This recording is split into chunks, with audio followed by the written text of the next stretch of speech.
कहान राज को करन मन, करो महान यह काज। आत्मज्ञान की प्राप्ति है, मंगलमय सुख साज। मंगलमय सुख साज।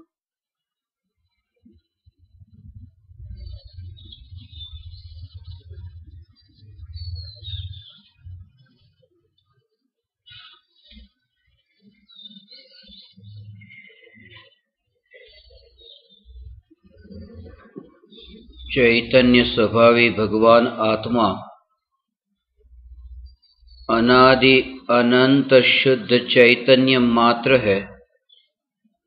मैं शुद्ध चैतन्य मात्र, ज्ञान मात्र भगवान आत्मा हूं। अनादि अनंत एकमात्र जो चैतन्य रेखा है कि जिस रेखा में कहीं भी खंड नहीं है ऐसा अखंड, और जिस चैतन्य में कहीं भेद नहीं है ऐसा अभेद, ऐसा एक, ऐसा चैतन्य तत्व मैं हूं। निज आत्मा के अनुभव के बिना कि यही चैतन्य तत्व मैं हूं, ऐसे निर्विकल्प प्रत्यक्ष आत्मानुभूति के बिना अनंत संसार परिभ्रमण हुआ है।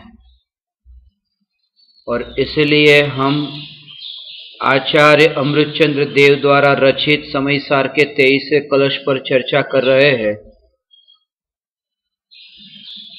थोड़ी चर्चा इसके संबंध में हुई कि यह जो देह है अनादि से आत्मा के साथ एक संयोग ऐसा है जो सदाई बना रहता है। जैसे कि पुत्र का संयोग हमेशा के लिए नहीं, क्योंकि जब जन्म हुआ तब पुत्र नहीं था। माता पिता का संयोग हमेशा के लिए नहीं, क्योंकि जब मृत्यु होगा तब वहां माता पिता नहीं। तो बाकी जो बाहर में ये धन संपत्ति आदि संयोग है, ये तो जन्म के बाद आते हैं या मृत्यु से पहले ही छूट जाते हैं। एक संयोग ऐसा है जो जन्म से मरण तक साथ में रहता है, वह यह शरीर है। इसलिए अत्यंत पर द्रव्य ऐसा पुद्गल द्रव्य, ये पुद्गल द्रव्य में यदि किसी को नजदीक का कहे तो नजदीक का पर द्रव्य यदि कोई है तो वह यह शरीर है। और यह शरीर इस भव में मृत्यु तक साथ में है, और जहां अगले भव में जन्म हुआ कि वहां जन्म से ही शरीर का योग है। और खास बात यह है कि एक जगह से यहां मरण हुआ और दूसरे भव में जन्म हुआ, उन दो भवों के बीच में आत्मा विग्रह गति में 4 समय के लिए रहता है, अधिक से अधिक। तो विग्रह गति में भी वहां तेजस शरीर और कारमान शरीर का योग तो वहां भी है। अर्थात बिना शरीर का आत्मा अनादि से एक समय के लिए भी नहीं रहा है। और ऐसे देह से भेद ज्ञान करने का उपदेश यहां अमृतचंद्र आचार्य ने दिया है कि देह देवल में रहे पर देह से जो भिन्न है राग जिसमें किंतु पर जो राग से भी अन्य है। आत्मा देह में रहता है, आत्मा देह में रहता है, और आत्मा में राग द्वेष के ये जो भाव है वो आत्मा में रहते हैं। माने 3 बात हुई, आत्मा देह में रहता है और आत्मा है उसमें राग द्वेष के भाव रहते हैं। आत्मा राग द्वेष में नहीं रहता है, आत्मा में राग द्वेष रहते हैं, आत्मा बीच में है। और विशेषता यह है कि आत्मा जिसमें रहता है उससे भी जुदा है, और आत्मा में जो रहता है उससे भी वह जुदा है। इसका अर्थ यह हुआ कि आत्मा संयोगों से भी जुदा है और आत्मा संयोगी भावों से भी जुदा है, संयोग और संयोगी भावों से जुदा ये शुद्ध चैतन्य मात्र आत्मा, वह जो चैतन्य स्वरूप है वही मैं हूं, ऐसी अनुभूति का नाम आत्मानुभूति है। वही मैं हूं, और इसका गहरा आशय यदि आप समझे तो ये जो संयोगी भाव है जो आत्मा में है, और ये जो शरीर है जिसमें आत्मा है, जब आत्मा ये राग द्वेष क्रोध मान माया लोभ ये संयोगी जो भाव है, उन भावों से जब मुक्त होता है तब वह आत्मा अरिहंत अवस्था को उपलब्ध होता है। और जब आत्मा ये शरीर से भी मुक्त होता है तब वह आत्मा सिद्ध अवस्था को उपलब्ध होता है। संयोगी भावों से मुक्त होना अरिहंत दशा है, संयोगों से भी मुक्त होना देह के वो सिद्ध अवस्था है। और सचमुच यह है कि अभी स्वभाव से तो मुक्त ही है, इसलिए स्वभाव से यह आत्मा अभी सिद्ध परमात्मा है। सभी आत्मा मुक्त है स्वभाव की दृष्टि से देखे तो। ये जो संयोगी भाव है वो आत्मा में से पैदा होते हैं, इसलिए इसको 3 पीढ़ियों में ले सकते हैं। ऐसा कि ये एक व्यक्ति, ये उसका पिता कि जिसमें से वो जन्म लेता है, जैसे पिता में से जन्म हुआ तो आत्मा शरीर में रहता है, इसलिए ये वो शरीर हो गया वो पिता के स्थान पर। और ये जो राग द्वेष आत्मा में से जन्म लेते हैं, उत्पन्न होते हैं, इसलिए राग द्वेष हो गए बेटा। तो ये जो व्यक्ति है, एक व्यक्ति है, वो अपने पिता से भी जुदा है, और वह जो व्यक्ति है वो अपने बेटे से भी जुदा है, पिता से भी जुदा है और बेटे से भी वो जुदा है। और खास बात यह है कि पिता को छोड़ना बहुत आसान है, बेटे को छोड़ना बहुत मुश्किल है। बाप को तो कोई भी छोड़ देता है, बेटे को कौन छोड़ता है? बेटे के प्रति तो वो मोह इतना बना रहता है, इसलिए यह सुनने में इतनी दिक्कत नहीं होती कि शरीर मेरा नहीं है, बाप है ना। मगर ये राग द्वेष के भाव मेरे नहीं है, ये सुनने में अड़चन होती है। और इसलिए आज इस विषय पर थोड़ी और गहराई से चर्चा करनी है कि राग द्वेष के भाव भी मेरे नहीं है। चैतन्य तत्व, ये देह जो है उसे यहां पर मूर्त कहा है, एक शब्द का प्रयोग किया, मूर्त। आत्मा में एकत्व आज तक क्यों नहीं हुआ? तो अनादि से इंद्रिय ज्ञान है। एक नियम है कि जो वस्तु हमारे जानने में आती है तो उसमें ही एकत्व होगा, मोह का राग का भाव होगा वो उसमें ही होगा। जैसे आपने चींटी को देखा रास्ते पर और उस चींटी के प्रति राग का भाव आया, करुणा का भाव आया, तो आपने उसे जाना तभी तो भाव आया। अब जिसे आप जानते नहीं है, ऐसा छोटा जीव, तो वो राग का भाव भी नहीं आता, क्योंकि आपको पता ही नहीं है कि वहां वो है। बिना जाने राग होगा कैसे? यदि कोई व्यक्ति भूखा प्यासा है, आपको ज्ञान ही नहीं है कि वो यहां बैठा है, तो आपको उसे पानी देने का या अन्न देने का भाव भी नहीं आएगा। एक नियम है कि राग द्वेष के जो भाव है, ये भाव उन्हीं पदार्थों में होते हैं जिन पदार्थों का हमें ज्ञान होता है। जिन पदार्थों का ज्ञान नहीं होता है उन पदार्थों में राग द्वेष भी नहीं होते हैं। जिसे जानते ही नहीं है उसमें राग द्वेष क्या करेंगे? मैं आपको पूछूं कि आपको सुमेरु पर्वत में राग है या द्वेष है? आप कहेंगे कौन सा सुमेरु पर्वत, कहां है, पता ही नहीं है। इसलिए जानते हैं। और अमेरिका में आजकल ये चल रहा है, खास करके जैन परिवार में जो लोग हैं उन लोगों की ये शिकायत रहती है। एक व्यक्ति ने शिकायत की, उन्होंने कहा हमसे कि मेरा एक बेटा है, उसे ईसाई लड़की से प्रेम हो गया है, बहुत बुरा हुआ। हम तो चाहते थे कि उसकी शादी जैन कुल में ही वहां पे कोई लड़की हो उससे हो।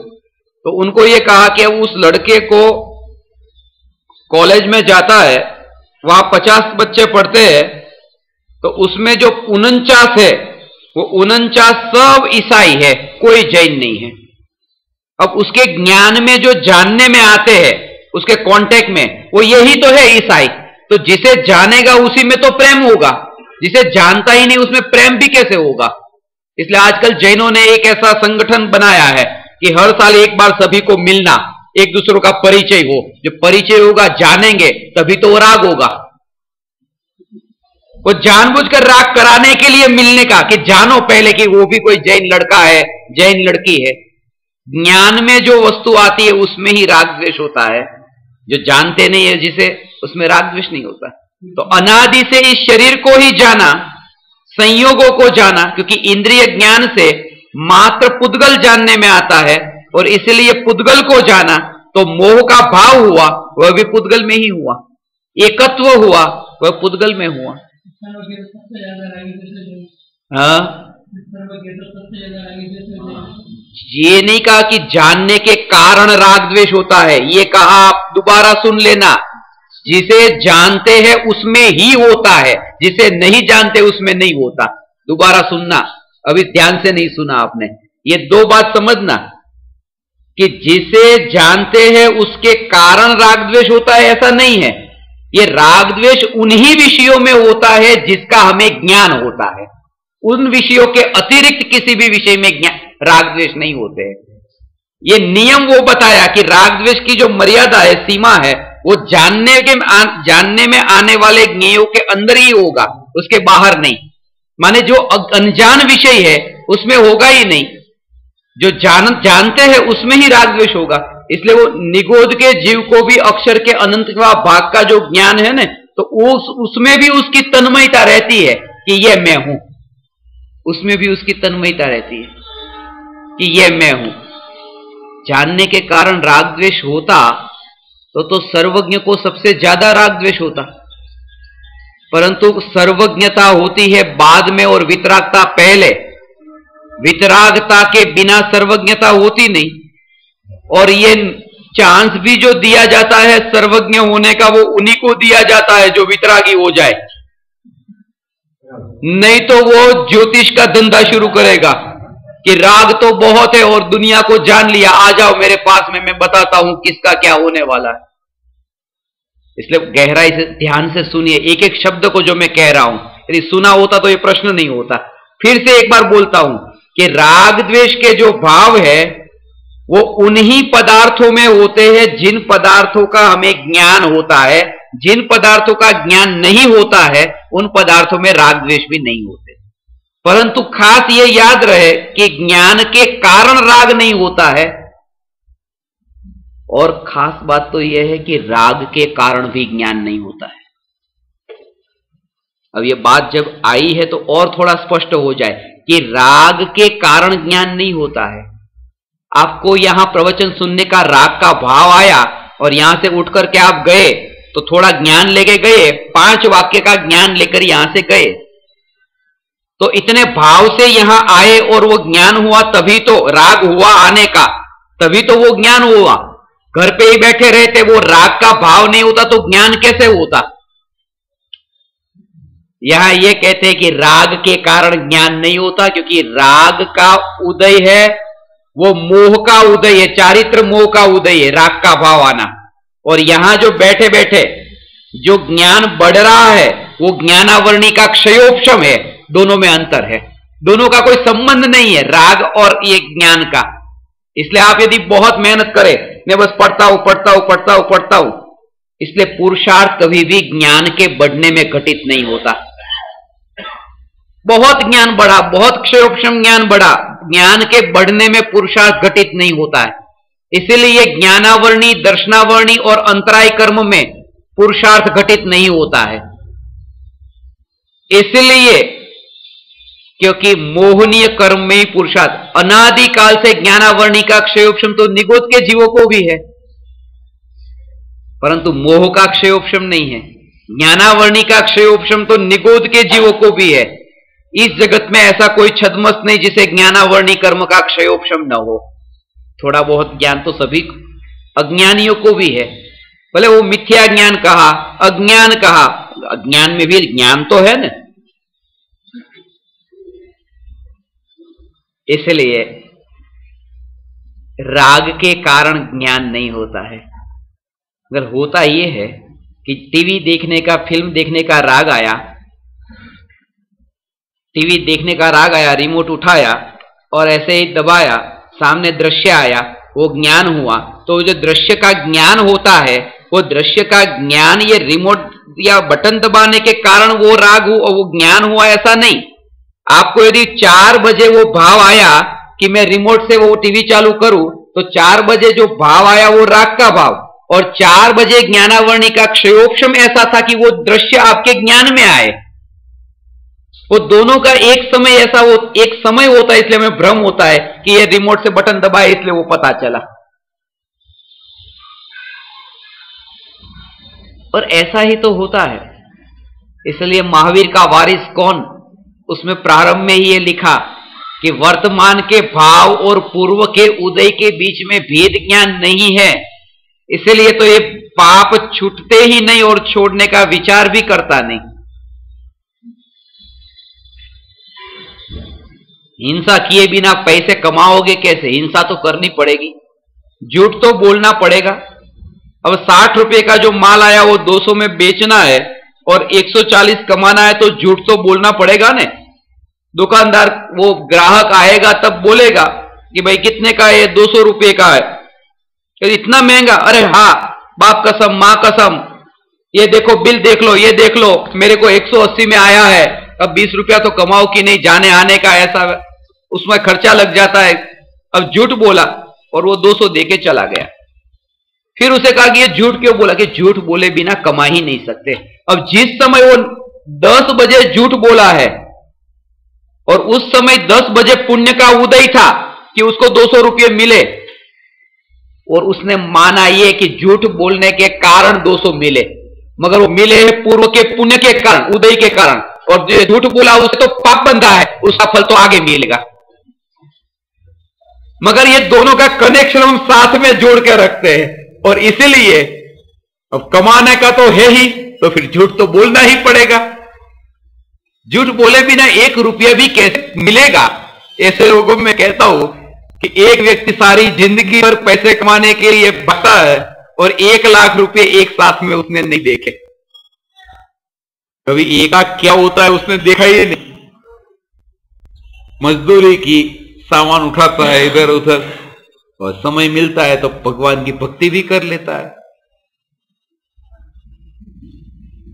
सारी जिंदगी 1 लाख रुपए भी देख नहीं। मरण हुआ और मरण होते ही अगले भव में 500 करोड़ का मालिक, उनके वहां जन्म हुआ और वो 500 करोड़ का मालिक हो गया।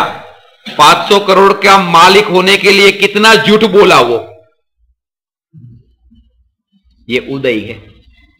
और इसलिए ये बात यदि समझ ली जाए कि राग के कारण, हमारे वर्तमान के भावों के कारण, जैसे वस्तु हमें नहीं मिलती वो कर्म का उदय है, ऐसे ही वर्तमान के भावों के कारण ज्ञान नहीं बढ़ता, वो ज्ञानावरणी का क्षयोपशम है, उसका भी कोई कनेक्शन नहीं है।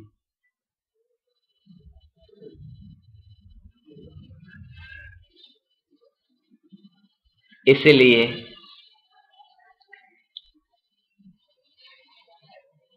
जब ये बात समझ में आए कि राग के कारण ज्ञान नहीं बढ़ता है, तो ये भेद ज्ञान होता है। अब यहां जो था मनुष्य गति में, तो इतना तो गुस्सा नहीं था। नरक में जितना क्रोध और जितना कषाय, इतना तो यहां मनुष्य में नहीं था। और मनुष्य में कम क्रोध था, फिर भी 2 ज्ञान थे, मति श्रुत, और वहां ज्यादा गुस्सा है, फिर भी 3 ज्ञान, मति श्रुत अवधि, मतलब विभंग ज्ञान। 3 हो गए 2 के, क्योंकि कोई संबंध ही नहीं है वो ज्ञान के साथ में विपरीत, मगर वो ज्ञान ही है ना, वो ज्ञान का ही एक प्रकार है। 8 प्रकार के मति श्रुत अवधि, मन परे केवल और कुमति कुश्रुत को अवधि, मगर वो जो ज्ञान उसका बड़ा है क्षयोपशम ज्ञान, कि उसको अभी आपको पूछे कि आपने कल क्या खाना खाया था, कि पता नहीं, बहुत याद करने की कोशिश करते, कल का खाना याद नहीं आता, और मर करके नरक में गए, अगला भव याद आ जाता है, पिछला भव याद आ जाता है, पिछले भव में कहां था, क्या कर रहा था, वो भी याद आता है। वो ज्ञान बढ़ता है, उसमें कुछ भी आत्मा का पुरुषार्थ नहीं है, सार इतना है। जैसे राग और द्वेष का भाव जो है उसमें पुरुषार्थ घटित नहीं होता, इसमें बहुत ज्यादा भ्रमणा है, भ्रांति है। ये कर्म की थ्योरी, कर्म का स्वरूप हम समझते नहीं है ना। इसलिए अभी बहन जी ने कहा कि यहां ये जो भाई साहब है उनके निमित्त से उनके एक पुण्य का ऐसा उदय है कि आप सभी को यहां वो खींच के लेके आए। एक व्यक्ति का पुण्य यदि जोर करता है तो सभी को यहां आना पड़े। घर में है, सुना इस बात को कि घर में एक व्यक्ति है, वो कमाता है, बहुत धर्मी है, पुण्यशाली, बहुत धर्म करता है, और बाकी लोग वो नहीं, वो कहते हैं ना कि भाई हम तो इसके पुण्य का खा रहे। सरासर ये मान्यता झूठी है। किसी का पुण्य किसी के काम में नहीं आता। यदि आता तो जिसके साथ में खून का रिश्ता था, ऐसे भरत 60,000 वर्षों के लिए युद्ध के लिए निकल जाते हैं, और जिसके साथ में कोई खून का रिश्ता नहीं, ऐसे गाय और भैंस समूह शरण में आते हैं। थोड़ा सा कांटेक्ट वहां पर चला देते कि भाई वो क्या कर रहा है, ये नहीं, जिसके पुण्य का उदय होता है उसे वो सुनने को मिलता है। सीधी सी बात है। वो ऐसा आता ना कि नाव जा रही थी नदी में और 100 यात्री नाव में थे, और एक पापी था, कभी पूजा करता नहीं, भक्ति करता नहीं,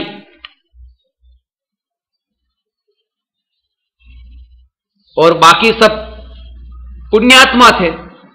तो जब नाव डूबने आई तो सबने कहा कि ये पापी की वजह से हम सब मर रहे, ये पापी को कहां बिठाया नाव में। तो एक पापी 99 को कैसे डुबा सकता है? 99 पुण्यात्मा को एक पापी कैसे डुबा देगा? और खास बात यह है कि यदि एक पापी 99 पुण्यात्मा को डुबा सकता है तो 99 पुण्यात्मा एक पापी को क्यों नहीं बचा लेते? सच तो यह है कि 100 लोगों का सभी का वो उदय आया है कि नाव में से वो नदी में डूबना है। सबका उदय है, किसी एक के उदय से सबका काम नहीं होता। एक बहुत बुनियादी भूले हमारी होती है। यदि ऐसी भूले यदि छूट जाए तो बहुत स्वतंत्र स्वरूप समझ में आए। इनका इनका इनका इनका एक का आरोप हम किसी दूसरे पर न लगाए। और यही होता है, इनके कारण ये हुआ, इनके कारण ये हुआ। इस शरीर में, ये शरीर जो है ये मूर्त है। मूर्त शरीर जो है वो हमें अभी जानने में आता है।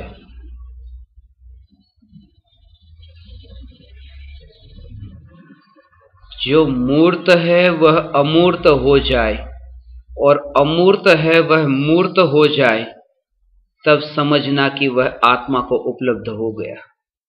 और उसमें भी शब्द को मत पकड़ना, क्योंकि मूर्त कभी अमूर्त नहीं होता और अमूर्त कभी मूर्त नहीं होता। भाव यह है कि जो भी आंखों से दिखाई देता है ये सब दिखाई न दे,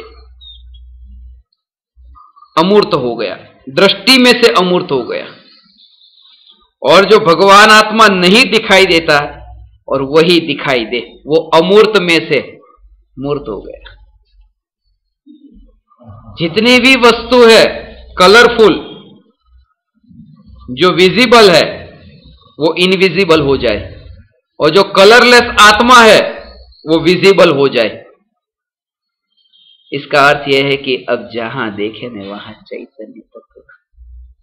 फिर इन्हें देखे, इन्हें देखे, इन्हें देखे तो चेतन, मगर इन्हें देखे तो भी चैतन्य दिखे, और इन्हें देखे तो उन्हें भी चैतन्य दिखे, और कुछ न दिखे। क्योंकि अंतर की रुचि और अंतर की चैतन्य की रुचि ऐसी है, चैतन्य की रुचि ऐसी है कि इन पदार्थों से कुछ जब लेना ही नहीं है, इन पदार्थों से कुछ पाना ही नहीं है, पाने की आकांक्षा ही जब मेरी मिट गई है, तब मैं इन पदार्थों के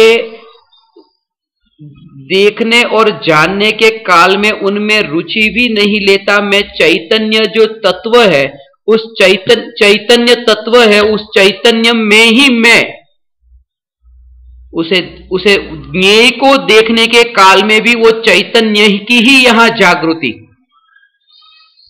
जैसे रास्ते से आप जा रहे हैं, बस में से आप खिड़की से सब दृश्य देख रहे हैं, बस जा रही है, जा रही है, जा रही है, जा रही है,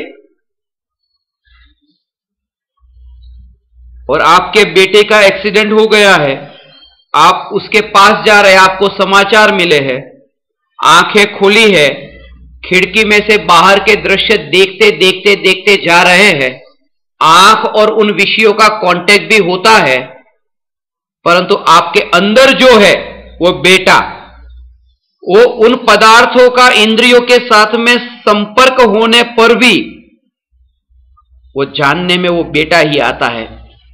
ऐसी ही ज्ञानी की दशा है कि भले ही रास्ते से जा रहे हो, लोगों को देख रहे हो, पेड़ पत्ते पौधे फूल को देख रहे हो, परंतु सब जगह प्रति समय यह जागृति बनी रहती है। भगवान इस देह में रहकर, संयोगों के बीच में रहकर वो संयोगों से न्यारा हो गया है, और वो पुरुषार्थ आपको भी ऐसे ही हो सकता है, ऐसे हो सकता है। इतनी रुचि बस भावनाओं में आकर फंस मत जाना। बहुत संभावना है भगवान, बहुत संभावना है भावनाओं में बह जाने में। यदि आपका बेटा आपसे कहे कि पिताजी मुझे छोड़ के आप मत जाओ, मेरे साथ बैठो, जाने दो शिविर गई, बहुत संभावना है भावनाओं में बहने की, बहुत संभावना है।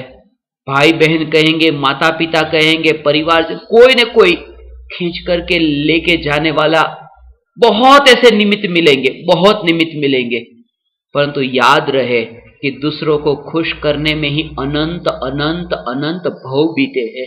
दूसरों को खुश करने में और दूसरों को खुश कर पाया ही नहीं, क्योंकि दूसरों को सुखी करूं या दूसरों से सुखी हो, उन लोगों के लिए धर्म है ही नहीं।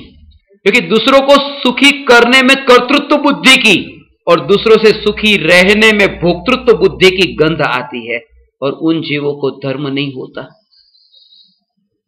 नहीं होता। इसलिए जागृति बनी रहे कि मुनिराज जब आत्मा का ध्यान करते हैं,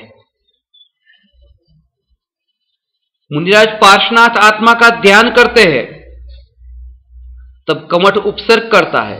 एक गति का जीव नहीं, 3 गति के जीव भी उपसर्ग करे, क्योंकि उपसर्ग 3 गतियों के जीवों के द्वारा हो सकता है। देव, मनुष्य और तिर्यंज, नार की उपसर्ग करने नहीं आते, तो 3 गतियों के जीवों के द्वारा उपसर्ग होता है।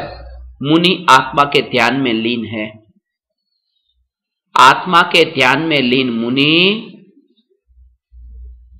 3 गति के जीव यदि उपसर्ग करने आए तो भी वो सुख का जो रसपान करते हैं ध्यान में लीन मुनि, सुखी मुनिराज को ये 3 गति के जीव मिलकर के दुखी नहीं कर सकते, क्योंकि उन्हें सुखी होना है, उन्हें दुखी कौन कर सके। सुखी जिसे होना है उसे कोई दुखी कर ही नहीं सकता, और वह जीव फिर केवल ज्ञान को उपलब्ध हुआ, और समोशरण में तीर्थंकर भगवान पार्श्वनाथ भगवान और 3 गति के जीव वहां बैठे हैं समोशरण में, वे ही जो उपसर्ग करने आए नारकी को छोड़कर, और उन जीवों को जिन्हें दुखी होना है पार्श्वनाथ भगवान भी उन्हें सुखी नहीं कर सकते। तो बात यह है कि जिन्हें दुखी होना है उन्हें कोई सुखी नहीं कर सकता, और जिन्हें सुखी होना है उन्हें कोई दुखी नहीं कर सकता। तो फिर मैं अपने बेटे को, बेटी को, परिवारजनों को मैं सुखी कर दूं, वो मुझे कह रहे हैं कि मत जाओ।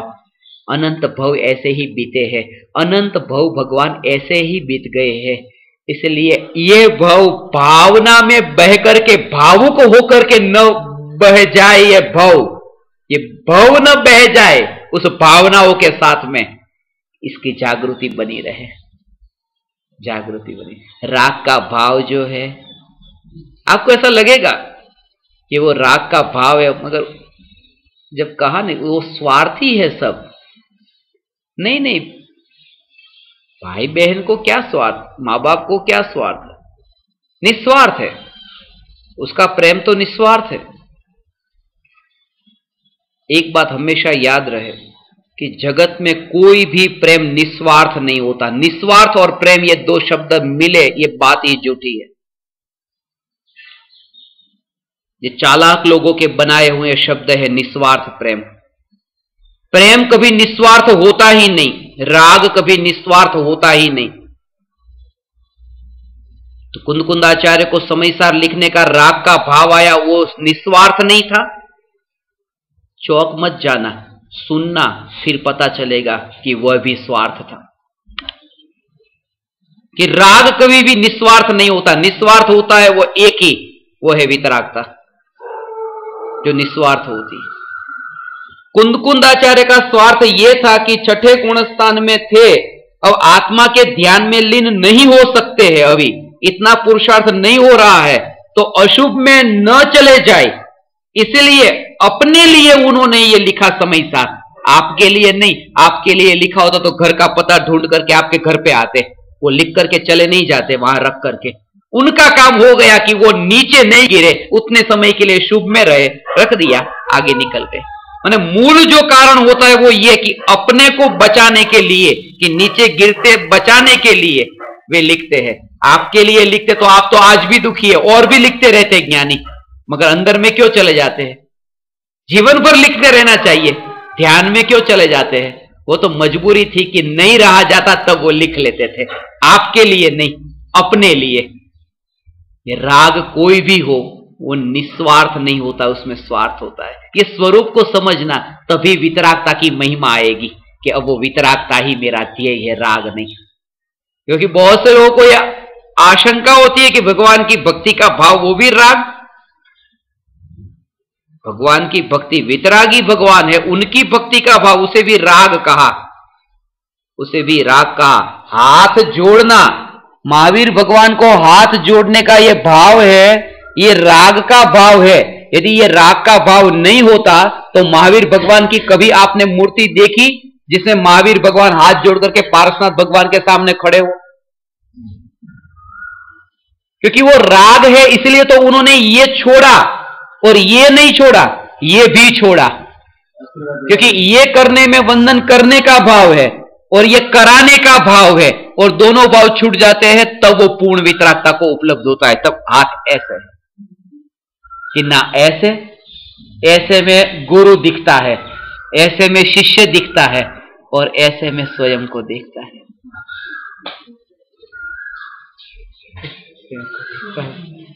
परंतु हमें किसी पराये की जरूरत है, इसलिए उस राग को थोड़ा सजाना चाहते हैं कि ये तो भाई भगवान का राग है। भले अभी नहीं छूटेगा। मुनि राजों को भी भाव आता है, भावलिंगी संतों को भी भगवान की भक्ति का भाव आता है। भावलिंगी संतों को भगवान की भक्ति का भाव आता है। छठे गुण स्थान में भावलिंगी संतों को वितरागी परमात्मा की भक्ति का भाव आता है, छठे गुण स्थान में। परंतु चौथे गुण स्थान वर्ती सम्यक दृष्टि को भी वो भगवान की भक्ति का जो भाव आता है उसमें सुख बुद्धि नहीं होती। यहां पर भाव आना तो यहां पर भी होता है, सुख बुद्धि तो पहले ही छूट जाती है। वो सुख बुद्धि छुड़ाने की बात अभी है कि फूलो मत, यदि भक्ति की तो ऐसा बोध हो कि बस पराये में, अभी भी पर में रुचि। इसलिए मैं खास कहता हूं कि एक ये जो परमात्मा का मंदिर है जहां परमात्मा विराजमान है, और एक है ये एक मंदिर, ये मंदिर जिसमें साक्षात जीता जागता परमात्मा है, अंदर चैतन्य परमात्मा। कभी आपको लगा कि मंदिर तो यहीं पे ही है? विचार भी कभी आया कि मंदिर तो यहीं पे ही है, मगर उस मंदिर में हमें ज्यादा रुचि है, इस मंदिर में नहीं है, क्योंकि वो हमारा बनाया हुआ है और ये कुदरत का बनाया हुआ है। उसमें कर्ता भाव पुष्ट होता है कि ये मेरा बनाया हुआ, उसमें ज्यादा रुचि होती है, अपना कर्तृत्व भाव पुष्ट होता है। और खास ये कि कोई किसी पराये के बिना कैसे रहे, तो वहां वो पर है, ऐसी मान्यता भी वहां पर दृढ़ होती है कि चलो कोई ना कोई तो पर है मेरे साथ।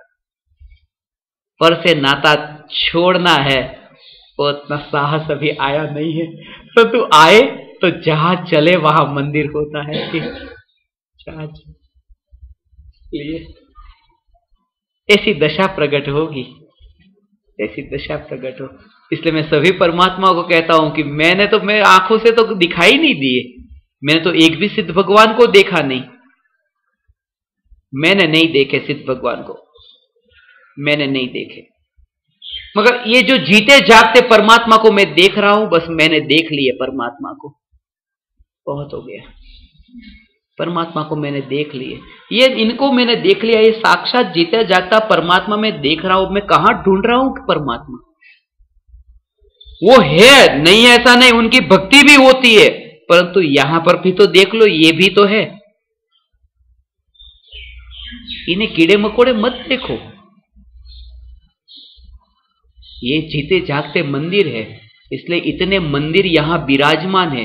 ये जीते जागते कितने मंदिर है यहां पर। एक जगह शिविर में ऐसा हुआ था, 100 लोग शिविर में आए, और शिविर था ऐसी जगह पे कि जहां पर कोई नहीं, जंगल जैसा,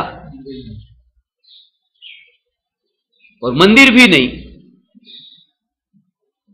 तो उन्होंने कहा एक भाई ने कि यहां तो मंदिर है ही नहीं, 101 मंदिर है। बोले 101 मंदिर कहां है? 1 2 मैं भी तो ये देखो 101 मंदिर यहां है, उसमें परमात्मा है, जीता जागता है, वो दिखाई नहीं देता हमें।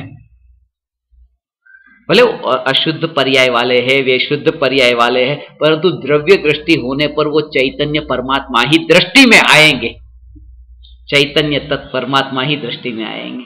पर इस दृष्टि के बिना वो पर्याय वाला परमात्मा कहां प्रकट होगा, ऐसी दृष्टि के बिना। इसलिए वहां जो भी है उससे कोई लेना देना नहीं। मेरा संसार तो इसी से छूटता है कि मैं इनकी जो पर्याय है उस पर्याय को न देखूं और उस चैतन्य तत्व को देखूं। जब कुछ लेना नहीं होगा न किसी से, तभी ये दशा होगी। कुछ भी नहीं लेना, कुछ भी हाथ नहीं फैलाना, तभी देख पाएंगे कि ये चैतन्य मात्र भगवान। तब वो पेड़ पौधों में भी फिर वो चैतन्य परमात्मा है, तब वो हवा में भी वो चैतन्य, और फूल में भी वो चैतन्य, आग में भी चैतन्य, कहीं देखा वहां सब जगह चैतन्य, चैतन्य चैतन्य, जहां देखा वहां चैतन्य दिखेगा, वहां ऐसी दशा है।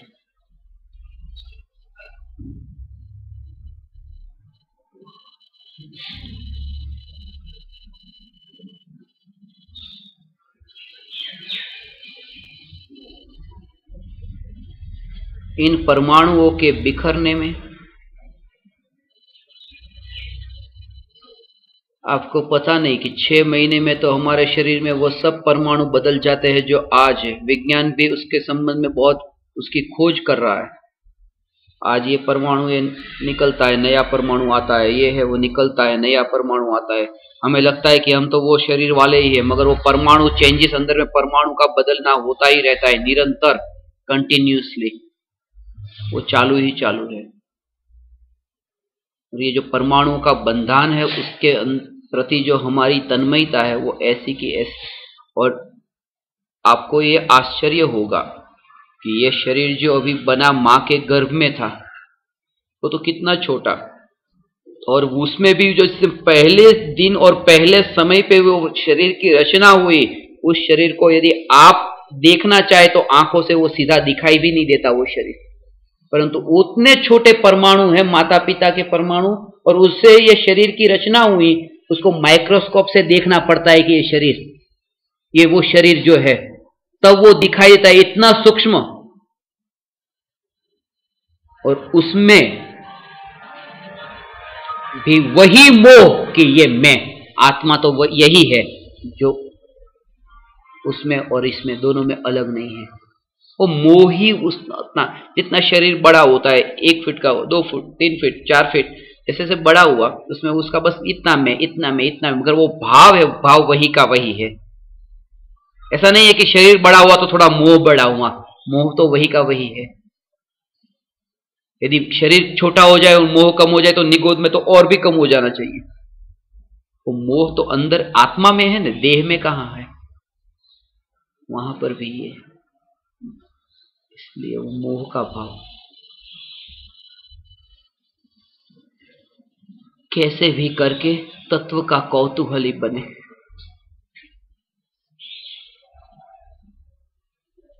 तत्व के कौतूहली बहुत कम जीव है, कुछ विरले ही है। इसलिए कृपालु देव ने कहा कि क्रियाकांडी इस जगत में बहुत है, परंतु तत्व के कौतूहली कुछ विरले ही है। इसलिए कहा कि कोई बीमार है, वो बीमारी हुई, उसके ऊपर थोड़ा फूल रख दिया कि बस वो ढंक गया, अच्छा दिखता है, बीमारी कहां मिटी। रविंद्रनाथ टैगोर ऐसा करते थे। वो कोई कविता लिखते, कोई लेख लिखते, तो क्या होता कि लिखते मतलब एक शब्द लिखा और वो शब्द लिखते समय यदि कुछ गलती हो गई, गलत शब्द लिख दिया, तो वे उसे काटते नहीं थे। लिख दिया है गलत शब्द, उसे काटते नहीं थे। वे उस गलत शब्द की जगह उसका ऐसा वैसा ऐसा करके एक चित्र बना देते थे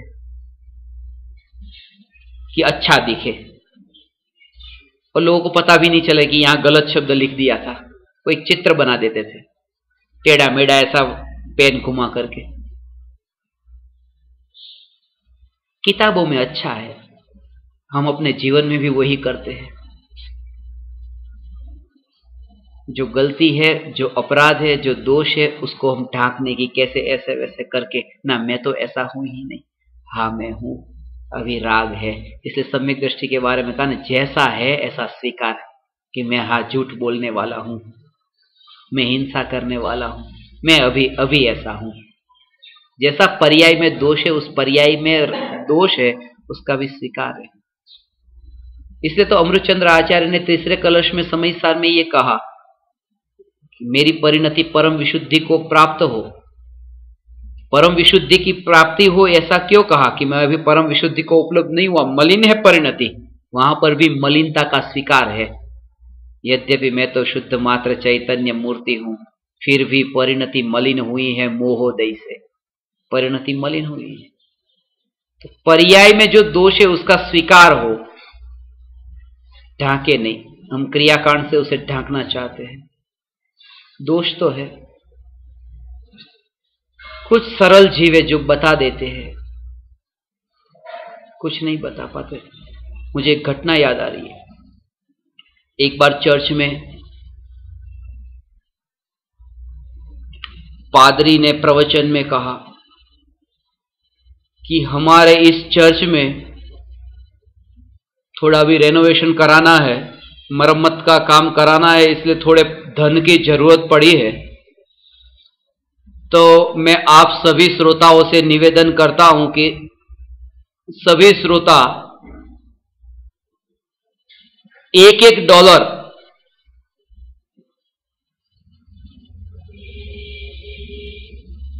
जितनी अपनी शक्ति हो, प्रवचन के बाद में एक झोली लेकर के घूमेंगे, डाल देना झोली में, जो भी शक्ति हो आपकी।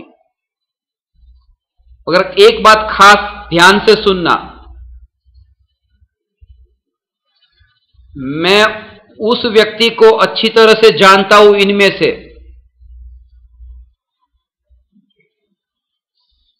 कि जिस व्यक्ति की निगाह किसी पराई स्त्री के प्रति बुरी है, और वो स्त्री ने मुझे बताया है कि वो पुरुष मुझे ऐसे देखता है, वो तो $1 देगा ही देगा, और यदि नहीं देगा तो उसका नाम मैं फिर बोल दूंगा शाम के प्रवचन में।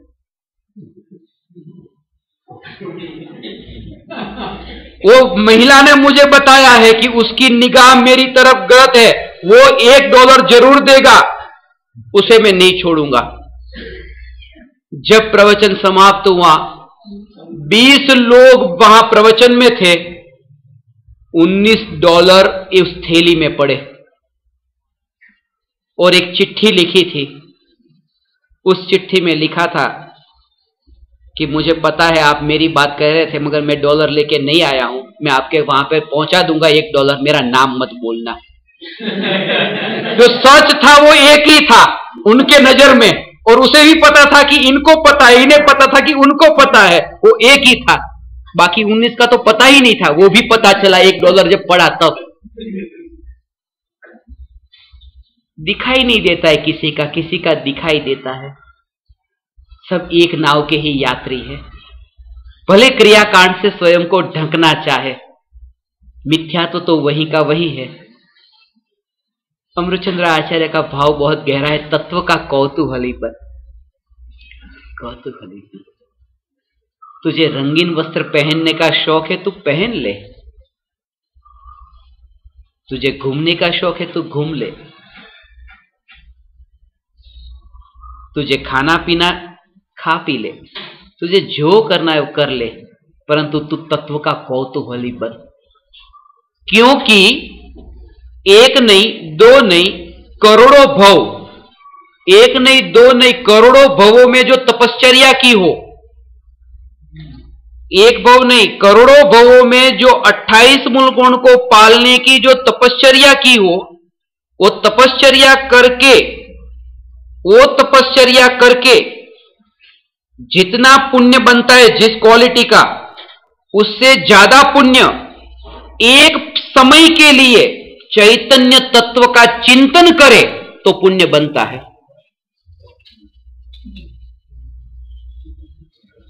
अनुभव तो बहुत दूर है, अनुभव होगा तब तो बंधेगा नहीं, तब तो भव भव का खिर जाएगा। ये तो सिर्फ चिंतन एक समय का करे, ऐसा पुण्य जो बनता है वो करोड़ों भवों की तपश्चर्याओं के कारण भी नहीं बंधा था। ऐसा ये चैतन्य तत्व, उसका एक ही कारण है, क्योंकि वो करोड़ों भवों की जो तपश्चर्या की वो जो था वो ट्रैक गलत था, और ये चैतन्य का चिंतन वो ट्रैक सच्चा है। सच्चे ट्रैक के कारण वो कभी ना कभी पाएगा, उसका ट्रैक ही गलत है, कभी पाने की संभावना नहीं। सही रास्ते पर यदि चींटी की चाल भी चला तो पहुंचेगा, और गलत रास्ते पे यदि वो हेलीकॉप्टर विमान से भी जाएगा तो भटकेगा।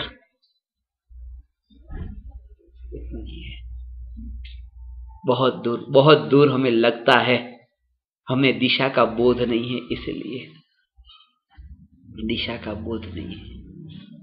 इसलिए दुनिया का नक्शा जब आप देखते हैं तो जैसे कि ये दुनिया का नक्शा है, अभी हम यहां भारत देश में हैं ऐसे, और यहां बैठे हैं, और मुझे यहां से अब मेरा मुंह इस तरफ है ऐसा, पश्चिम के देश की ओर, और ये पूर्व के देश है। तो ये जो पश्चिम के देश की ओर मेरा मुंह है, और मुझे जाना है यहां के बिल्कुल पास में ही पूर्व की ओर, मेरा मुंह इधर है। तो मैं देखता हूं तो ऐसा लगता है ओ, मुझे इस जगह जाने के लिए कितना घूमना पड़ेगा, पूरा राउंड, पूरी दुनिया का चक्कर काट करके इधर आना पड़ेगा। कितना दूर है ये, जहां जाना है वो कितना दूर है, कितना दूर है। जैसे मेरा चेहरा अभी इधर है और मुझे यहां है ये कुर्सी, मैं यहां खड़ा हूं और मुझे इस कुर्सी तक पहुंचना है, मेरा चेहरा सीधा, वो मुझे कितना दूर जाना है, एक पूरा चक्कर लगाऊंगा, ऐसा घूम के आऊंगा तब ये कुर्सी मिलेगी। वो मुंह उल्टा है ना, इसलिए दूर का लगता है। मुंह घुमा ले या पास में ही है, दृष्टि अंतर्मुख हो जाए, चैतन्य यही है, कहीं दूर नहीं है, सिर्फ घुमाना है दृष्टि को, सिर्फ घुमाना है। इसलिए जिन्होंने पाया है उन्होंने सरलता से पाया है, कुछ न करके पाया है, और जिन्होंने नहीं पाया है वो कुछ करने के कारण ही नहीं पाया है। जिन्होंने पाया है उन्होंने कुछ नहीं करके पाया है। और आप पाने के लिए बैठे हो और ये पूछते हो कि हम क्या करें, तो वो तो नहीं पाया है, उनका काम है। अब आप पूछते हो क्या करें, कैसे मिलेगा वो। अपना कार्य करे, बाकी सब समय पर छोड़े। आकुलता भी नहीं कि मुझे सम्यक दर्शन कब होगा, कब होगा, कब होगा, कब होगा। तत्व विचार चलता रहे, तत्व विचार चलता रहे, सम्यक दर्शन अपने काल में होता है। जल्दी मत करना कि जल्दी हो जाए, किसी माँ के पेट में बच्चा है और बच्चा है वो जल्दी चाहिए माँ को बच्चा, अभी 8 महीने ही हुए हैं, बच्चा जल्दी चाहिए जल्दी चाहिए जल्दी चाहिए, अच्छा काट लो निकाल दो, बच्चा मरा हुआ निकलेगा। वो 9 महीने उसके समय पे आएगा तो जिंदा आएगा, जल्दी जल्दी जल्दी में वो जिंदा ही नहीं आएगा। इसलिए ऐसा भी नहीं मुझे सम्यक दर्शन सम्यक दर्शन सम्यक दर्शन, कुछ नहीं। तो कुछ करना नहीं कि हाँ वो प्रेग्नेंट हुए बस उतना उन्होंने किया, बाकी काल पे छोड़ा। तो हमें यहां क्या करना है पुरुषार्थ, हमारा पुरुषार्थ सिर्फ इतना, तत्व विचार चलता रहे। तत्व विचार ये पुरुषार्थ है और अनुभव है वो भवितव्यता पे छोड़े, निरंतर तत्व विचार चलता रहे। तो तत्व विचार में बहुत गहराइयां है, बहुत गहराई है। इसलिए यहां पर ये तत्व का कौतूहली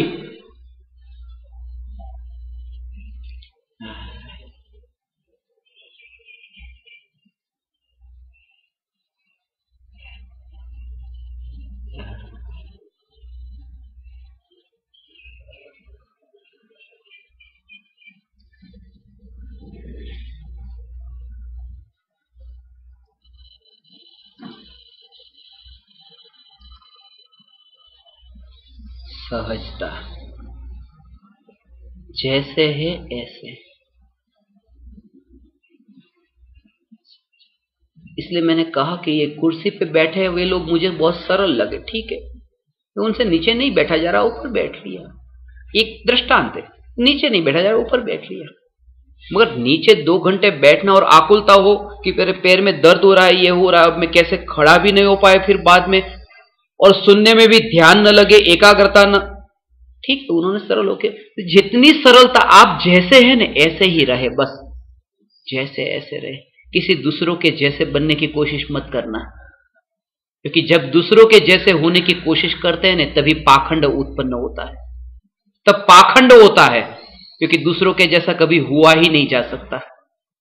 अब देखो सम्यक दृष्टि ज्ञानियों के चित्रपट को देखो, कृपाणु देव का एक चित्रपट देखो, कांजी स्वामी का चित्रपट देखो, पंडित टोडरमल जी का चित्रपट देखो, बनारसीदास जी का चित्रपट देखो, दौलत राम जी का चित्रपट देखो, ये सब ज्ञानी पुरुषों के आप चित्रपट देखो, और किन्हीं के भी आप कपड़े एक से नहीं देखोगे बाहर, सबके ड्रेस अलग अलग है। वे नकल नहीं करते हैं कि मेरे पहले ये हुए लाओ मैं उनके जैसे कपड़े पहन लूं और ज्ञानी हो जाऊं। उन्होंने परिवर्तन अंतर में लाया, बाहर में नहीं, नकल नहीं करते।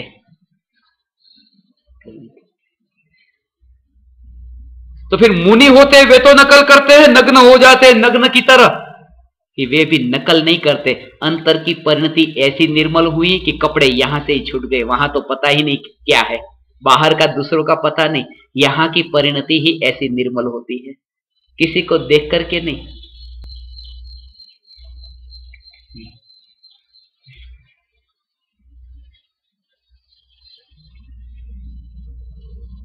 बाइजित नाम का एक फकीर हुआ जापान में। बाइजित को किसी शिष्य ने आकर के कहा कि एक काम करो, मुझे आपके कपड़े हैं, आपके कपड़े दे दो थोड़े दिन के लिए, मैं आपके कपड़े पहनना चाहता हूं।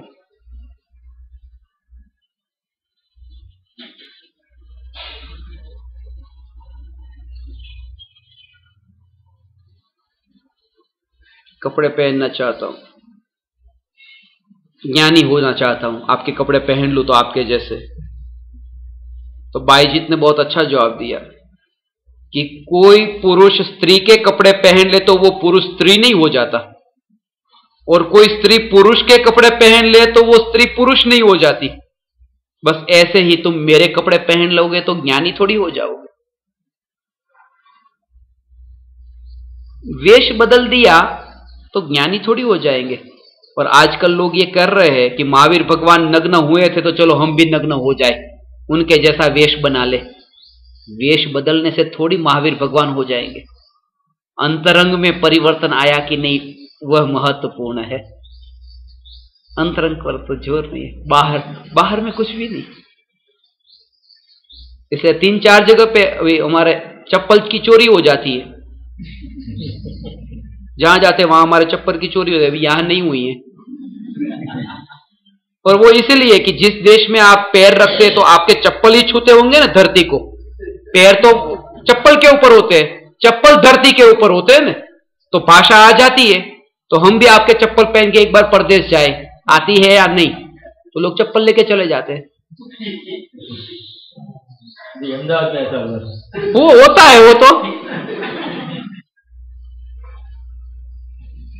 अब चप्पल में ज्ञान होता है। ये कहा कि शरीर में भी ज्ञान नहीं है तो चप्पल में ज्ञान कहां से आ गया? कुछ भी नहीं है। मगर हमारी भ्रांति इतनी भ्रांति, मिथ्यात्व की गाढ़ पड़ी है ना, जादूगरी के खेल में ही हमें मजा आता है। कुछ नहीं रखा इसमें, कुछ नहीं रखा। बाहर में नहीं, अंतर में परिवर्तन हो। इसलिए कहा बाहर में आप जैसे है मत बदलना। आपके शर्ट पैंट बदल करके कुर्ते पजामे में आ जाएंगे तो धर्मी हो जाएंगे, मत करना, ये सब मत करना। इसलिए लोगों को आश्चर्य होता है कि वहां अमेरिका में, पश्चिम के देशों में, यूरोप, वहां पर यदि प्रवचन दिया और यदि मैंने सूट और टाई पहनी तो उनको ऐसा लगता है कि अरे सूट पहन के प्रवचन। यहां के लोग फोटो देखे तो समयसार की 6वीं गाथा सूट और टाई पहन के, कहां कनेक्शन लगता है? 6ठी गाथा और टाई और सूट, कुर्ता पजामा ही चाहिए, वो भी सफेद, 6ठी गाथा है ना। हमने वो जो 6ठी गाथा का भाव था उसे इतने ड्रेस में इतना बांध दिया है ना। किसने बनाए ये कुर्ते पजामे? वो भी हमने ही। कितनी साल से? 200 400? क्या अनादि से कुर्ते पजामे चलते थे? न्यायक तो अनादि से है, न्यायक पर चर्चा नहीं होती थी पहले। परंतु खास बात यह है कि हमें जो है ना एक आग्रह अंदर में इतना पकड़ लेता है ना, आग्रह पकड़ लेता है। ये बात भी मैंने आपको इसलिए बताई, कभी आप हमारे वीडियो प्रवचन भी देखे और उसमें सूट टाई पहना हो तो आप चौंक न जाए कि ये वो, इसलिए पहले से बता दिया। हाँ, वो आश्चर्य न हो जाए कि ये क्या, वहां तो कुर्ते पजामे बिना स्त्री के। इसमें कुछ भी नहीं है भगवान, ये रंगीन पहन लिया सफेद, परिवर्तन बाहर में नहीं, चैतन्य की जागृति। फिर वो कोट पहने, सूट पहने, या तो कपड़े वस्त्र छोड़ के भी चले जाए, कहीं पर भी रहे, बस जागृति चैतन्य की। इतना चैतन्य का जोर जिस जीव में है, उस जीव को तत्व का कौतूहली कहा। उसे अब बाहर में रुचि नहीं है, उस जीव को बाहर में रुचि नहीं है।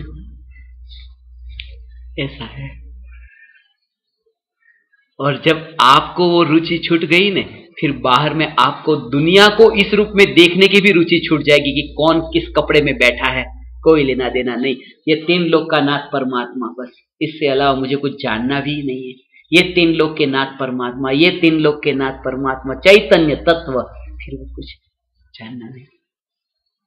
ये छोड़ा, ये छोड़ा, ये छोड़ा, ये छोड़ने से थोड़ी धर्म है। यदि छोड़ने से धर्म है तो मरते तब तो सब छूट जाता है ऑटोमेटिक, बिना छोड़े ही। तो तब तो सबसे ज्यादा धर्म हो जाना चाहिए। घर, पुत्र, पत्नी, परिवार सब कुछ छूटा, शरीर भी छूटा, परंतु वो मोह नहीं छूटा जो उन वस्तुओं के प्रति था। मिथ्यात्व नहीं छूटा। और वो मिथ्यात्व, ये तत्व का जो कौतूहली होता है, उसे छूटता है। इसलिए अमृतचंद्र आचार्य ने कहा तत्व का कौतूहली। ऐसा उल्लास अंदर से आए जब ये बात आप तत्व की सुने, तब कि ओहो, इन बातों की तो हमें खबर ही नहीं थी, इन बातों की तो हमें खबर ही नहीं थी।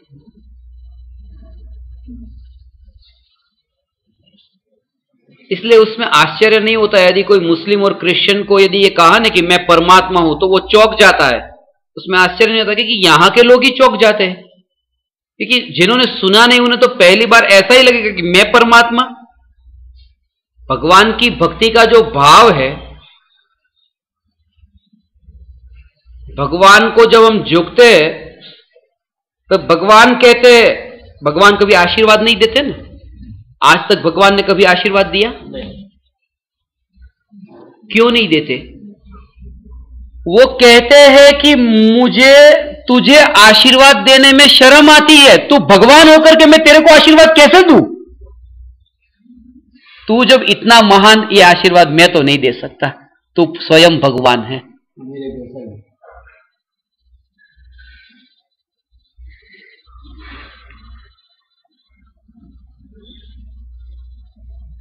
महावीर भगवान ने 23 तीर्थंकरों की भक्ति करके महावीर के पद को नहीं पाया था, और जो महावीर भगवान ने नहीं किया था वो हम कर रहे कि 2400 की भक्ति कर रहे और कर रहे वो गलत नहीं, करके ये मान रहे कि ये धर्म है, ये धर्म है। आज तक कभी ये भाव नहीं आया होगा भगवान की भक्ति का? कभी समोसरण में जाकर के भगवान की भक्ति का भाव नहीं आया होगा? यदि नहीं आया होता तो स्वर्ग में जाता कैसे? ऐसा इतने 9वें ग्रहवेग तक वो कैसे पहुंच जाता यदि 28 लोगों का वहां पर वो पालन नहीं किया होता द्रव्यलिंगी पद में, द्रव्यलिंगी मुनि में।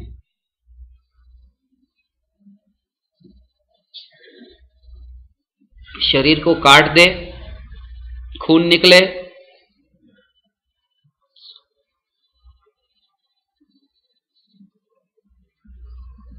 उसके ऊपर नमक डाले, मिर्ची डाले, ये सब उसके ऊपर डाले और ऊ न हो, बस ऊ न हो, और उसको भी सहन कर ले, उसको भी सहन कर ले द्रव्यलिंगी मुनि। शरीर को काट दे ऐसा, नमक मिर्ची डाले तो भी ऊ न हो, और वह द्रव्यलिंगी मुनि 9वें ग्रहवेग तक जाते हैं, परंतु मोक्ष नहीं है, क्योंकि ये जाना नहीं है, ये माना नहीं है कि मैं चैतन्य तत्व हूं। उन्होंने सहन किया है, सहज स्वीकार नहीं किया है। सहन करने में कर्तृत्व भाव है, सहज स्वीकार करने में ज्ञाता भाव है।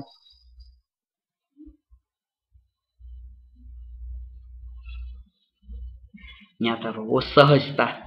इसलिए आप यहां बैठ करके सुन रहे हैं ना, तो पूरे पर पदार्थों से अलिप्त विरक्त होकर के यदि सुन रहे हैं, अभी आपको आनंद आ रहा है, वो तत्व के कौतूहली अभी हुए कि नहीं, उसका मापने का एक मीटर है।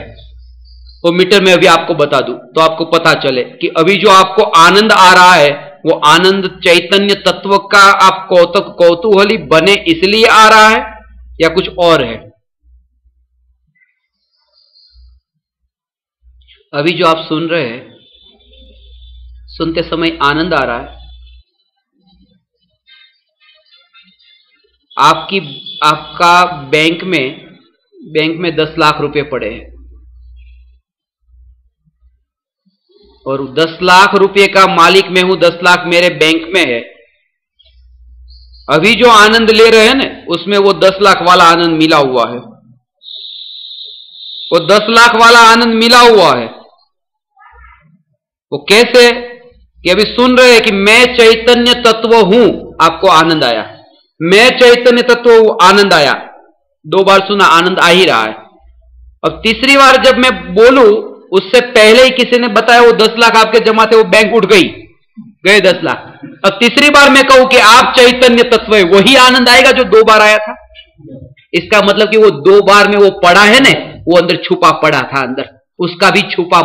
बहुत सूक्ष्म विचार करना इस पर कि छुपी तरह से हम यहां बैठे हुए इतने संसार को फैलाया है, उसका छुपा मजा जो लेते हैं ना, और भ्रमणा होती है तत्व के कौतूहली हुए, वो डिस्कनेक्ट हो जाता है सब जगह से, और अकेला ये फिर वो तरंग नहीं उठती। एक धारा चैतन्य हूं, 10 लाख बैंक में से उठ गए, चैतन्य हूं, वही धारा बनी रहती, तरंग नहीं उठती, और वो तभी रह सकती है। एकमात्र चैतन्य ही जिसका लक्ष्य हो उन्हें, और नहीं। एक धन का दृष्टांत, ऐसे परिवारजनों का, ऐसे मित्रों का, कुछ न कुछ कोई न कोई घटना जो है उसके समाचार मिलते ही जो चित्त आंदोलित हो जाता है, वो एक धारा नहीं रहती।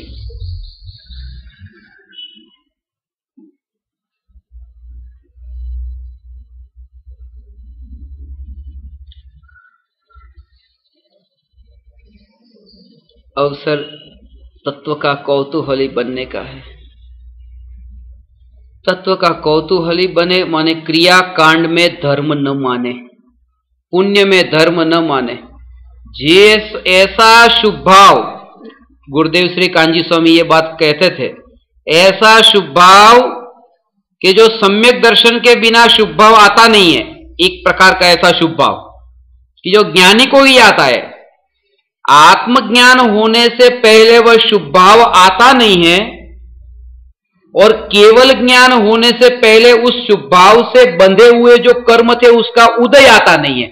यहां जो शुभ भाव आया ना, आत्मज्ञान होने के बाद में जो भाव आया उससे पुण्य बंधा, वो पुण्य का उदय कब आता है? केवल ज्ञान के बाद में उदय में आता है। ऐसा शुभ भाव कि आत्मज्ञान के बाद में जिसका बंध हो, जिस भाव से जो कर्म बंधे, और वह भाव से बंधने वाला कर्म जो केवल ज्ञान के बाद उदय में आए, वो तीर्थंकर प्रकृति का कर्म है। कि सम्यक दृष्टि को एक तीर्थंकर प्रकृति बनती है और केवल ज्ञान के बाद में वो उदय में आती है।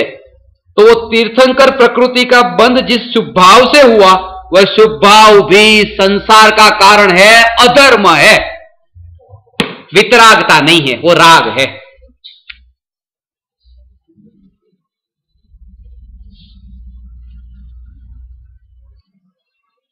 अभी आप विचार करो कि आपको किसी को तीर्थंकर प्रकृति तो नहीं बंध रही है ना, तो वो तीर्थंकर प्रकृति बंद, उसे राग और अधर्म कहा। इसलिए अभी ये बात तो अभी छोटी मोटी हो गई ना कि अभी दर्शन करके आए सुबह, अब वो सुनने में दिक्कत नहीं होगी ज्यादा कि भगवान की भक्ति का भाव भी राग है और धर्म नहीं है, एक वितराग भाव ही धर्म है।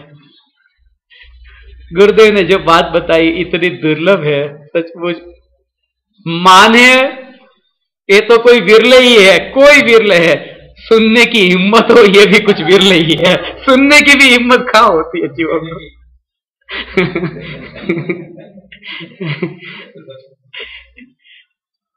ऐसा राग, सुबह से शाम तक भक्ति की, 2 पूजा की, 4 की, 4 की, 8 की, बैठे ही रहे मंदिर में, उसे भी अधर्म कहा। पुण्य नाम का अधर्म है। बहुत से लोग ये कहते हैं कि यदि आप पुण्य को अधर्म कहोगे ना, पुण्य अधर्म है, अधर्म है, अधर्म है, तो लोग पुण्य करना ही छोड़ देंगे कि नहीं? नहीं छोड़ेंगे। यदि वो छोड़ेंगे तो फिर उनका प्रॉब्लम। परंतु एक बात खास समझना कि मैंने कहा कि पुण्य है वो धर्म नहीं है, पुण्य है वो भी धर्म नहीं है, तो वो छोड़ देंगे उन्होंने कहा। तो मैं तो कितने ही दिन से यह भी कह रहा था कि पाप है वो धर्म नहीं है। कितने लोगों ने पाप छोड़ा? पाप को भी तो अधर्म कहा था। कौन छोड़ता है? सचमुच उसे पुण्य में धर्म की जो मान्यता थी, और यह बात सुनने को मिली कि वो धर्म नहीं, इसीलिए वो पुण्य छोड़ता है, तो नियम से पाप में जाके गिरता है। एक कहानी मैंने सुनी थी। एक मुल्ला ट्रेन में सफर कर रहा है और उसके सामने ही 4 कॉलेजियन थे, कॉलेज के लड़के, बदमाश थे, मजाक मस्ती ऐसी करते। तो सामने वाली सीट पर जो चाचा बैठे थे, उनके जो मुल्ला, उनकी दाढ़ी बढ़ी हुई थी। तो ये 4 लड़कों ने मिलकर के कहा कि वो जो मुल्ला होते हैं ना, दाढ़ी वाले, वो पागल होते हैं। कितनी दाढ़ी बढ़ाते वो पागल होते हैं। दूसरे ने कहा सचमुच पागल ही होते हैं। ऐसे वो बात कर रहे थे, मुल्ला तो ऐसे पागल ही होते हैं, दाढ़ी इतनी बढ़ाते हैं, पागल होते हैं। तो इस मुल्ला से रहा नहीं गया, तो मुल्ला ने क्या किया, अपनी जेब में वो बीड़ी तो पीता था, माचिस थी, निकाली और जलाई और अपनी दाढ़ी जला दी। तो उसमें थोड़ा मुंह भी जल गया। फिर उस मुल्ला ने कहा अब बताओ, कब से बोल रहे हो दाढ़ी बढ़ाने वाले मुल्ला होते वो पागल होते? बोले अब बताए क्या, ये तो तुमने सिद्ध कर दिया कि सचमुच पागल होते, बताने की जरूरत क्या है? अब तुम खुद सिद्ध कर रहे हो। तो हमने कहा कि पुण्य है वो धर्म नहीं है, तो आपने कहा पुण्य है वो धर्म नहीं है, पुण्य को करते हैं वो अधर्मी है। तो आपने वो पुण्य छोड़ दिया तो अधर्मी है, वो सिद्ध करके दिया। अब हमें बताने की क्या जरूरत है? आपने खुद सिद्ध कर दिया कि सचमुच हम अधर्मी। सच तो यह है कि वो जाने इतना, ज्ञान में, श्रद्धा में माने और ऐसे भाव आए बिना रहते ही नहीं कि भगवान की भक्ति करे, पूजा करे, व्रत करे, तप करे, उपवास करे, शील संयम से जीवन जिए। सहज रूप से ऐसे भाव आते ही आते हैं, आते हैं, लाने नहीं पड़ते, आते हैं। और आते हैं, आने चाहिए नहीं, आते हैं और आने चाहिए। आने चाहिए उसमें उपादेय बुद्धि की गंध आती है, सुख बुद्धि, कि उसके बिना तो फिर मेरा कैसे संसार, मेरा कैसे जीवन चलेगा। इसलिए आने चाहिए, आने चाहिए नहीं, आते हैं। खेत में यदि बीज बोया है और वो पौधा उगा, तो उसके साथ में घास जो है बिना काम का ऐसे ही उग गया है, उसे उगाया नहीं किसी ने, वो तो उग जाता है। ऐसे ही आत्मा की अनुभूति के, आत्मज्ञान का जो बीज है, जिन्होंने वो रोपा, बोया, और उन जीवों को ये पुण्य के शुभ भाव रूपी जो घास, वो सहज ही होता ही है वहां। परंतु खास याद रहे कि वो जो घास उग गया है ना वहां पर, वो भी हम निकाल देते हैं, अलग कर देते हैं वो पौधे से, क्योंकि वो पौधे को नुकसान करने वाला है। ऐसे ही ये शुभ भाव जो है, वो शुभ भाव आ तो जाते हैं, परंतु रखने योग्य नहीं है, वो भी छोड़ने योग्य है। तभी ये जो आत्मज्ञान का पौधा है वो इतना विकसित होता है कि केवल ज्ञान रूपी वृक्ष तक और मोक्ष रूपी फल तक पहुंचाने वाला है। परंतु उपाधि बुद्धि तो छूटे कि ये सुख रूप नहीं है और ये धर्म नहीं है। कैसे भी करके, मर करके भी तत्व का कौतूहली बन, तत्व का कौतूहली। क्रिया के आग्रह में क्या होता है, मैं एक व्यक्ति को जानता हूं मुंबई में, शिक्षक है, संस्कृत भाषा के, कॉलेज में पढ़ाते हैं। इतना सरल जीवन, इतना सादगी वाला जीवन कि उनके पास में एक प्लास्टिक की बोतल है पानी की। 7 साल से उसी बोतल में पानी पीते हैं। प्लास्टिक की बोतल है, वो भी किसी ने उसमें वो थम्स अप वो कुछ पी हो और वो फेंक दी हो, तो उसको उन्होंने धो करके वो रखा 7 साल से। कुछ विद्यार्थी है, उन्होंने कहा मुझे, मेरी मुलाकात हुई उनसे, 7 साल से उसी बोतल में पानी पीते हैं। फिर बीच में ऐसा हुआ कि वे कॉलेज में 3 दिन तक नहीं आए, फिर चौथे दिन आए। जब वो 3 दिन तक कॉलेज नहीं आए, तब मैंने उनसे पूछा कि चौथे दिन, कि आप 3 दिन से नहीं आ रहे थे, कहीं बाहर गए थे? तो उन्होंने कहा नहीं, कहीं बाहर नहीं गया था, घर पे ही था। तो आप क्यों नहीं आए? कुछ तबीयत स्वास्थ्य खराब था?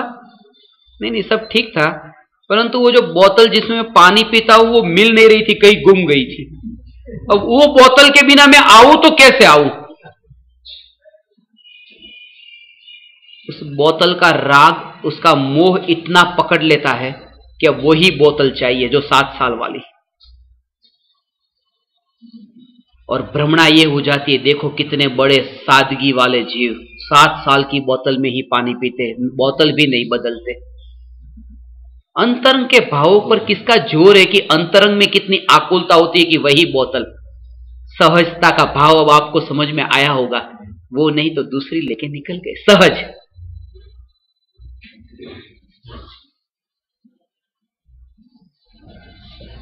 एक गुफा में रहते थे एक व्यक्ति, बहुत तपस्या की, 30 साल तक तपस्या की, उस गुफा में ही बैठे रहते थे हिमालय के पास में। और 30 साल के बाद में जब वे मुंबई आए तो उन्होंने कहा कि मेरा कहीं यहां चैन ही नहीं लगता है, कहीं चैन नहीं लगता यहां पे। मैंने कहा उनसे, वो गुफा का जो मोह है, वो मोह ने इतना आपको पकड़ लिया है, अब गुफा के बिना आपकी साधना नहीं हो पाती, चैन नहीं पड़ता आपको, वो गुफा ही चाहिए। उसके मोह में आप ऐसे फंस गए, दुनिया तो मानती है कि 30 साल से आप गुफा में साधना करते हो, मगर कहीं अटक गए, पर में ही अटक गए। सहजता का अर्थ है कि सारे जगत में कुछ भी नहीं, मेरा कहीं पर भी रहे, ये जागृति यहां की है या नहीं, इस पर जोर होना चाहिए। अंतर का किसी को दिखता नहीं है, और उनका ऐसा ही था। और उनके बेटे थे, उनके बेटे के साथ में मैं एक बार गाड़ी में गया,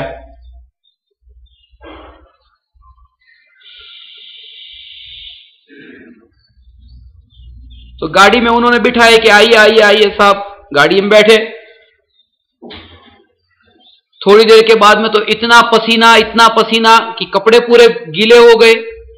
मैंने उसे कहा कि भाई कांच तो खोल दो। बोले कि नहीं, कांच नहीं खोलना है, लोगों को पता चले कि एयर कंडीशन गाड़ी में जा रहे हैं।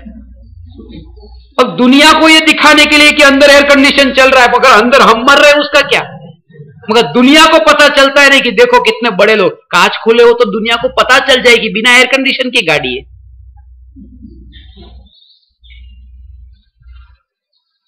बाहर का दिखावा करने में ही मजा आता है अज्ञानी को, अंतर भले वो मर रहा हो।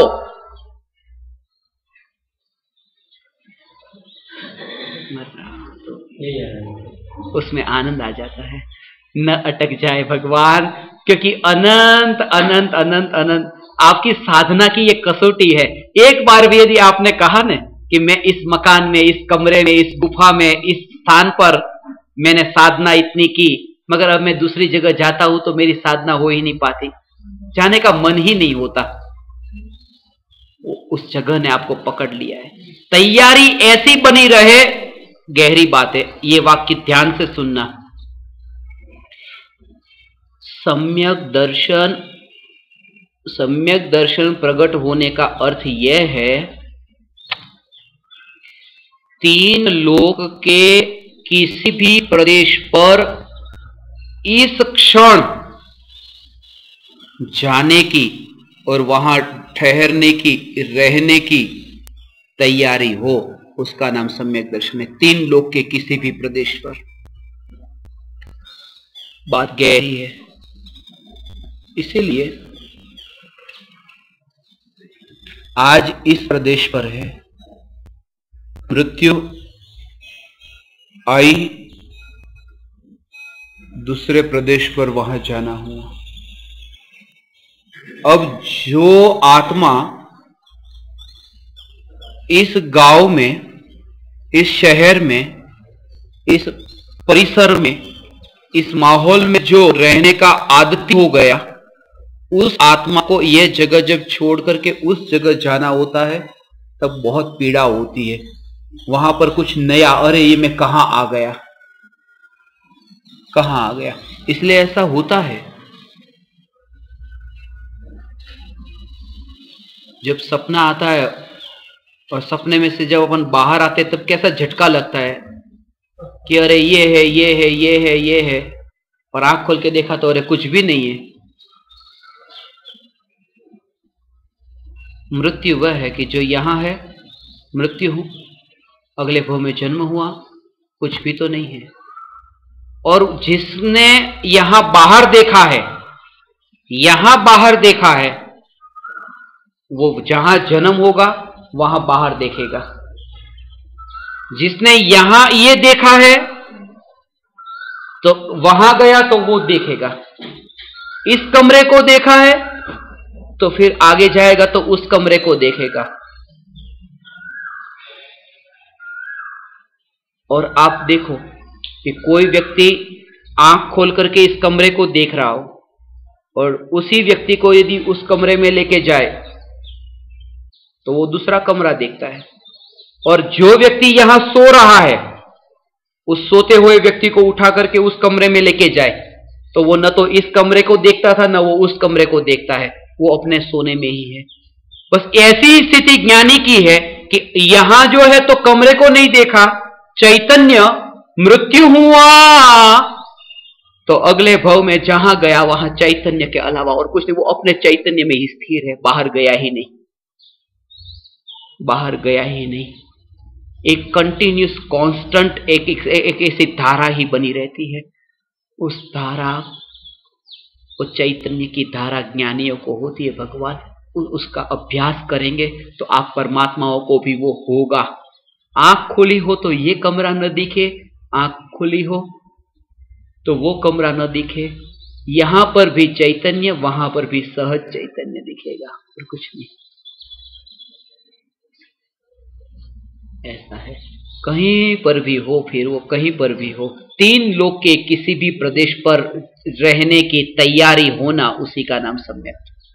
ये सम्यक का लक्षण उसे आना का नहीं, वो मना ही नहीं करता कि यहां नहीं, यहां नहीं, यहां नहीं, क्योंकि वो जानता है आंख बंद हो फिर सामने कोई नाच रहा हो, कूद रहा हो, कुछ भी तो नहीं। जब आंख ही बंद है तो क्या, आंख ही बंद है तो क्या। जब खिड़की ही बंद है तो जिस रास्ते से गुजर रहे वो जंगल का रास्ता है या प्राकृतिक सौंदर्य वाला रास्ता है, वहां पर रास्ते में कौन कौन से कैसे पेड़ है, उसे मतलब ही क्या है जब खिड़की ही बंद है। तो बाहर का जब दिखता ही नहीं तो बाहर जो भी है उससे कोई भेद भी नहीं पड़ता, फिर कोई फर्क नहीं पड़ता। ऐसी जिसकी चैतन्य तत्व की जैसी रुचि जागी ने, समर्पण चाहिए। इसलिए कहा जीना भी चैतन्य के लिए, मरना भी चैतन्य के लिए। जब तक अगले भव का तो पता नहीं, मगर इतना पता है कि हे सद्गुरुदेव, इस देह में जब तक आत्मा है तब तक बस आपको समर्पित हूं। हम कृपालु देव को ये प्रार्थना करते हैं, हम आपके समर्पित हैं, वर्तु चरणाधीन। क्योंकि ये जाना कि बस आपने जो तत्व बताया, हमने जो तत्व जाना,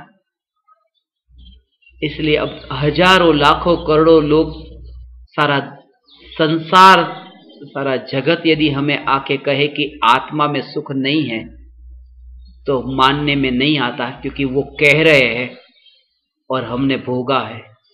जो अनुभव हुआ है वो हजारों लाखों करोड़ों के कहने से भी वो अनुभव वाली प्रतीति कभी छूटती नहीं है, छूटती नहीं है।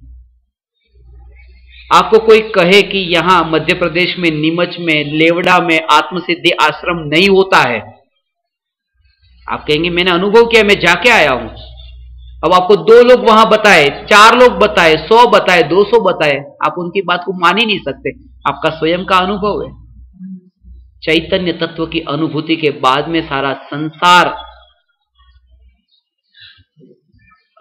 वो मान्यता अपनी इतनी दृढ़ है, श्रद्धा अनुभव से प्रतीति दृढ़ हुई है। जीना भी चैतन्य के लिए, मरना भी चैतन्य के लिए।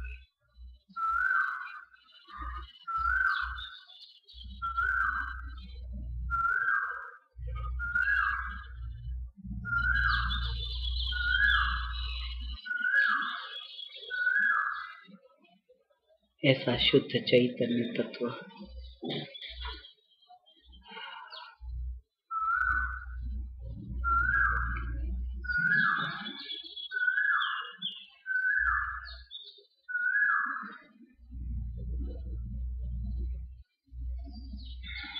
राग का भाव भी यहाँ भगवान की भक्ति पूजा, वितरागी भगवान की भक्ति और पूजा का भाव भी यहाँ अधर्म का है। इसलिए कहा था 142 देशों में आत्मसिद्धि शास्त्र पहुंचाने का ये भाव आया, कहाँ ये अधर्म का भाव आया है, ये धर्म नहीं है। हमें तो वन में मुनि होकर के परिणति को निर्मल करना था, हम कहाँ यहाँ ये ऐसे कार्य में अटक गए। खेद ऐसा हो कि कब इस कार्य से मैं मुक्त हो और अपनी अनंत की यात्रा की ओर आगे बढ़ूं। ये भाव भी धर्म नहीं। भले करोड़ों लोग उस तत्व को पढ़ेंगे सुनेंगे, परंतु ये जो भाव आया है ये धर्म नहीं, ये अधर्म ही है, अधर्म ही है। क्योंकि मेरे स्वरूप में से स्थिर होने में ये भाव भी मुझे बाधक बनता है, बाधक होता है। अनंत सिद्धों के पास जाकर बैठने में ये भाव मुझे यहां पर रोकता है कि तुम अभी रुको, यहां रहो, वहां जाने में अभी देरी है। इसलिए ये भाव अधर्म है जो मुझे वहां जाने से रोकता हो। वहां जाने में सहायक तो वो वितराग भाव है, और ये तो राग का भाव है, इसलिए ये मेरे को बांधने वाला है, बांधने वाला भाव है। इस बंधन से भी मैं कब मुक्त हो जाऊं। जागृति ये प्रति समय, जागृति प्रति समय ये रहे।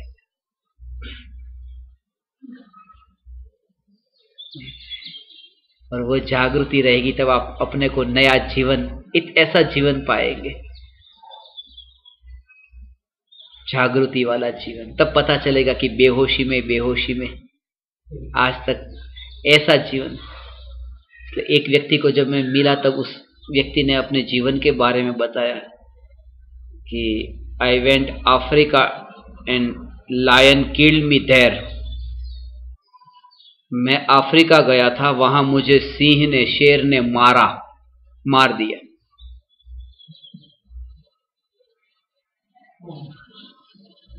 तो मैंने उस व्यक्ति को पूछा कि क्या बोल रहे हो तुम, तुम्हारा मतलब तो बराबर ठीक है ना? या I mean it, lion killed me there. सचमुच मुझे शेर ने वहां मार दिया। मैंने कहा मगर मैं तो देख रहा हूं कि आप अभी जिंदा हो। तो उसने एक ऐसा वाक्य कहा जो मुझे प्रभावित कर गया। उसने कहा मैं अफ्रीका गया था, वहां पर सफारी में गया, जंगल है जानवरों को देखने का, वहां शेर था, और शेर ने जो त्राड़ लगाई, उसकी जो आवाज थी, वो आवाज का मुझे ऐसा झटका लगा है कि मैं तो मर ही गया। और मैं तब से इतना भयभीत हूं। आप मेरे को भी जिंदा देख रहे, ये जिंदगी क्या जिंदगी है? मैं तो तभी मर गया जब उसकी आवाज मेरे कान में पड़ी, मैं तो तभी मर गया। ये जिंदगी क्या जिंदगी है? Do you call this life? उसने मुझे कहा ये इसको आप जिंदगी कहते हो? तभी मैंने उससे कहा बात तो ऐसी है, बेहोशी वाली जिंदगी अज्ञानी की है, उसे क्या हम जिंदगी कहते हैं? सब मरे हुए मुर्दे की तरह जी रहे, कोई जागृति ही नहीं है। Do you call this life? जिसे पता ही नहीं मैं कौन। बहुत उत्तम अवसर आया है, समय हुआ आपका।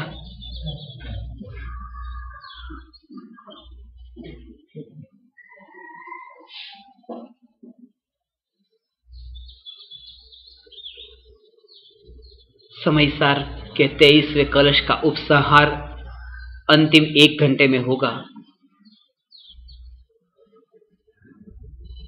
कि इस कलश में जो चर्चा करनी थी वो पूरी तो नहीं हो पाई, अभी तो शुरू हुई थी। दोपहर में आत्मसिद्धि शास्त्र पर थोड़ा अभी रहस्य लेना है। कभी जीवन में अवसर मिला तो और ज्यादा स्पष्ट करेंगे। अवसर मिला, उदय होगा तो योग होगा तो देखेंगे। फिलहाल अभी आप सभी परमात्माओं ने विनयवान होकर एकाग्रता से यह बात सुनी। सभी परमात्माओं को मैं प्रणाम करता हूँ। मेरे प्रणाम स्वीकार।